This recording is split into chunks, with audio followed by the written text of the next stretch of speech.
Hello guys, আজকে হলো একটা ছোট্ট মিনি ব্লগ। দেখো কত সুন্দর কাতল মাছ আনছে কাটি।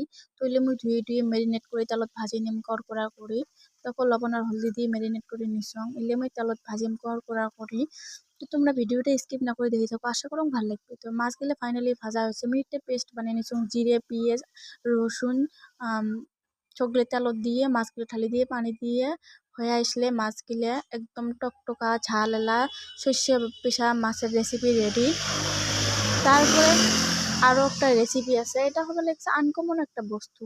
এটা নয়া সবজির দাম বেশি, তোমরা তো জানে না। তো এটা হচ্ছে আমার গাছের একদম ন্যাচারাল। তো এটা খাওয়ার স্বাদ একটা ব্লেক রকমের হবে। তো আমি কুটি সিদ্ধ করে নিছি, দেখো ধুমে বেরবা লাগছে।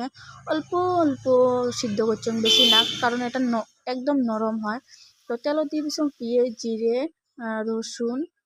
তারপরে আমি তেলানি দেওয়ার পরে পানি দিলাম, পানি দিলে হয়ে আসলে রেডি মোর পানি কুমড়ে দিয়ে মাছের রেসিপি। তো ভিডিওটা তোমার কেমন লাগলো, আশা করো ভালো লাগছে। ভিডিওটা যদি তোমার ভালো লাগে থাকে সাবস্ক্রাইব করেন, তোমরা সাবস্ক্রাইব করে পাশে থাকেন। Bye bye.